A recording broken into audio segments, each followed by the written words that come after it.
আর নাতি 14 তারিখে 9টা বাজে একটা কালা ফ্যান একটা কালা গঞ্জি গান্ধী বাইর থেকে হারিয়ে চলে যায়। তারপরে আচ্ছা, আমি আমি আমি কইতেছি ভাই। সালামু আলাইকুম রহমতুল্লাহ বারাকাতু। প্রিয় দেশবাসী, আপনারা অনেকে লোকটাকে চিনেন। আমার বাইরের বাড়ি হচ্ছে যে আপনার কাশীপুর, বিপুলাসারের পূর্ব সাইডে কাশীপুর গ্রাম। ভাই মেলে কাজ করে। তো বাইরে একটা নাতি আপনারা ফটো দেখতেছেন। বিগত গেছে মাসের 14 তারিখে ওনার নাতি হারানো গেছে। তো আসলে ওনারা অনেক খোঁজাখুঁজি করতেছে। আপনার কি কয় যে খুনার মাধ্যমে, এরপরে মাইকিং, এরপরে আপনার মানে যেভাবে সম্ভব ওনারা এভাবে কিন্তু মানে খোঁজাখুঁজি করতেছে, ওনারা পাইতেছে না। তো আসলে উনি কিন্তু ওনার চোখের পানি কান্দার অবস্থা, মানে ওনার চোখের পানির কারণে উনি কোনো কথা বলতে পারতেছে না। তো আজকে আসলে উনি আরো কয়েকদিন আগে আমার সাথে যোগাযোগ করছে, পরে আর আমার সাথে ওনার সাথে দেখা হয় নাই। যে বলতেছে যে মুরব্বী আমরা কষ্ট করে ফেসবুকে একটা ভিডিও দিয়ে যদি অন্তত দেশবাসী আমার নাতিরে পাওয়ার জন্য যদি একটু সহযোগিতা করে তাহলে আল্লাহর কাছে ভালো পাইবো। তো আসলে আপনার নাতির বয়স কত দূর? 12 বছর। হ্যাঁ, 12 বছর। 12 বছর। আপনার নাতির পরনে কি ছিল? কালা গঞ্জি আর কালা ফ্যান।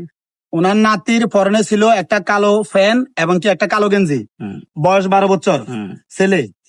আর আপনারা ফটোর মধ্যে দেখতেছেন, আসলে কিন্তু ফটোটার মধ্যে ওনার ছেলেটার গায়ে যে জামা আছে, যে ফ্যান আছে গায়ে, এখন কিন্তু ফটোর মধ্যে ওইটা নাই। আমার দেশবাসীর কাছে একটা অনুরোধ থাকবে এটাই, যে আপনারা যদি কোনো হৃদয়বান ব্যক্তি এই ছেলেটারে যদি কোথাও দেখেন, আপনাদের কাছে বিনত ভাবে অনুরোধ থাকবে যে আপনারা অবশ্যই, আমি স্ক্রিনে ওনার নাম্বারটা দিয়ে দেবো, আপনারা ভাইয়ের সাথে যোগাযোগ করবেন। অবশ্যই যেন ওনার নাতিরে যেন উনি খুঁজে পায়, আমরা আল্লাহ কাছে দোয়া করি। আর আপনারা যেখান থেকে দেখবেন অন্তত দ্রুত অন্তত ভিডিও একটু শেয়ার করে দিবেন, যেন অপর একটা ভাই দেখতে পেলে যেন ভাইয়ের অন্তত নাতিরে যেন ফ্রি পায়। আপনারা সবাই আল্লাহ কাছে ভালো পাইবেন। আমার নাতি 14 তারিখে হারানি গেছে।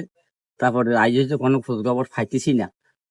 যদি আপনাকে কারো কাছে যদি এই খোঁজটা যদি নাই আপনাকে যদি লজ্জিত আপনাকে, তারপরে আমার নাতিকারে যদি ফান আনবে আমার এই টেলিফোন নম্বরে খবর দেবে। আসলে আপনার নাতি কি আর আছে না শুধু একজন? একজনে। ভাইয়ের নাতি একটাই। আসলে উনি কিন্তু কান্দার কারণে কথা বলতে পারতেছেন, আপনারা নিজেরা দেখতেছেন। আমার একটা অনুরোধ থাকবে আপনাদের কাছে এটাই, আপনারা একটু সহযোগিতা করবেন, অন্তত একটু শেয়ার করে দিলে যেন অন্তত ভাইয়ের নাতিরা যেন অন্তত একটু খুঁজি পায়। আপনারা অন্তত একটু সহযোগিতা করবেন। আসলে কয়েকদিন যাবত আমি দেখতেছি উনি কিন্তু আসলে আমাদের এই বুগি বাজারে মেলে কাজ করে। আজকে অনেকদিন যাবত উনি মেলে কাজ করতে আসতে পারতেছে না। আসলে যার কিছু হারায় সেই বেদনা বুঝে। আপনাদের